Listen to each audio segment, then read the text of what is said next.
Canada, the 1960s. Record wheat crops.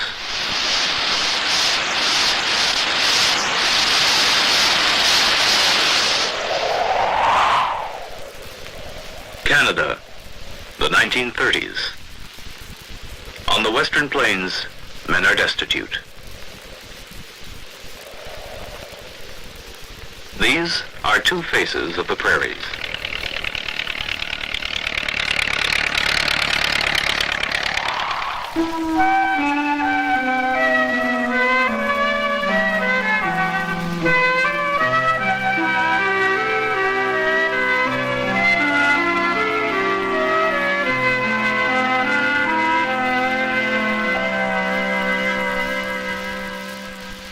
On the prairies, the growing season is short, only 5 months in 12. But in just a few years, men, women, and children from many nations turned this land into one of the Earth's great granaries.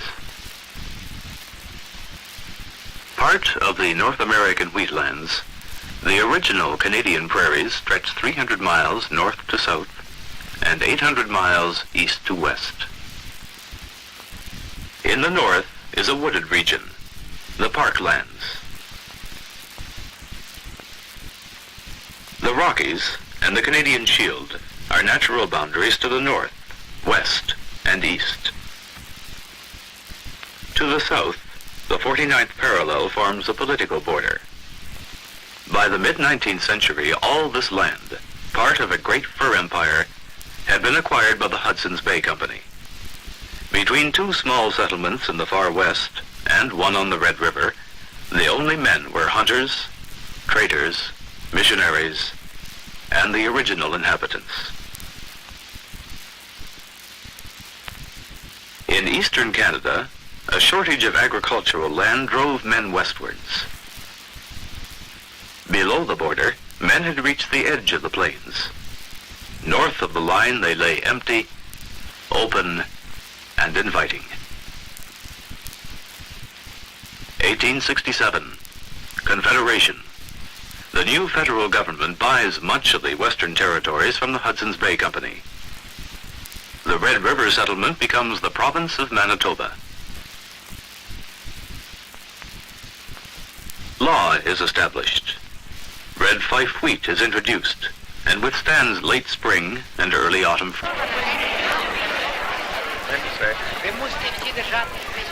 In 1900, the century that was said to belong to Canada began well for the West.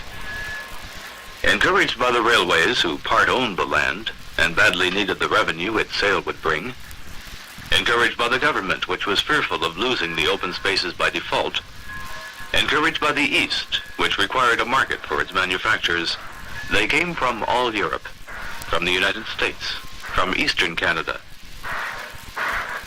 In 13 years, almost 3 million.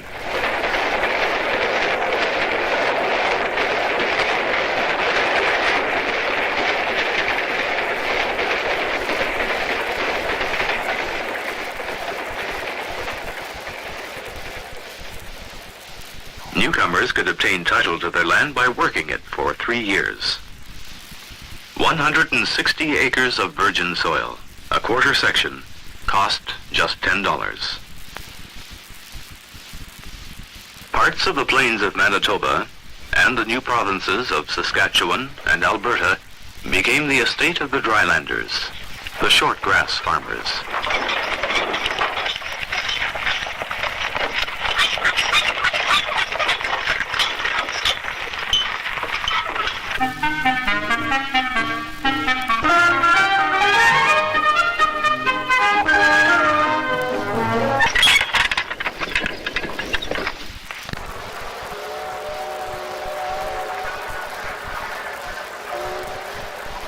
How do the women make out? The pioneer values had to be learned, and learned quickly. The children. Wheat raised, destroyed. By hail, by rust, buttons, and small failures. But one year, 14,000 Maritimers came west.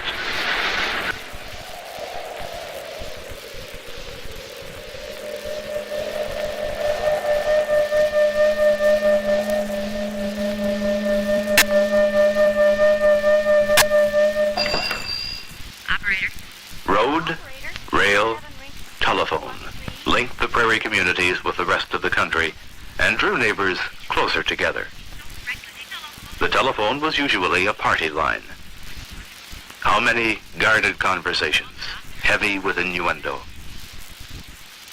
How many homes had these three books in common?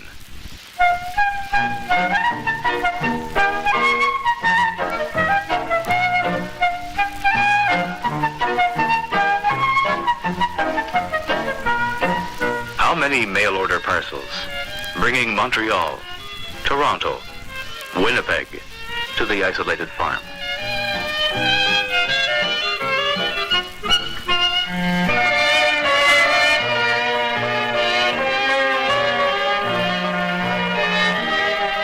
Life was as enjoyable as anywhere else. Comfortable, warm, slower than today.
How many schoolhouses were refuges during the unexpected blizzard, the storm of rain or dust?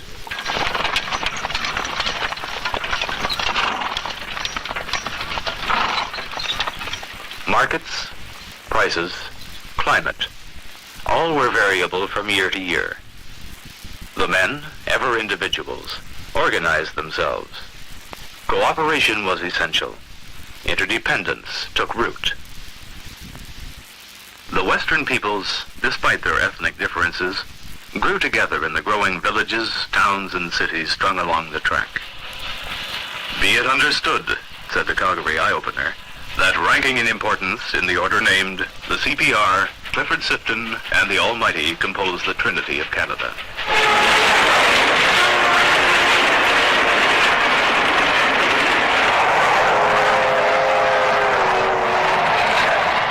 During the day, the farmers complained about the freight rates. But in the long evenings, they and their families welcomed the mournful sound of the locomotive whistle. In the time of depression, trains still ran, but with different freight. A world farms dwindled. The unemployed made cities grow. Possessions, hope, dignity disappeared. Causes, reasons, whys and wherefores didn't help men then, but they did result in plans for the future. World conditions and new technologies encouraged greater variety in farming, new industries.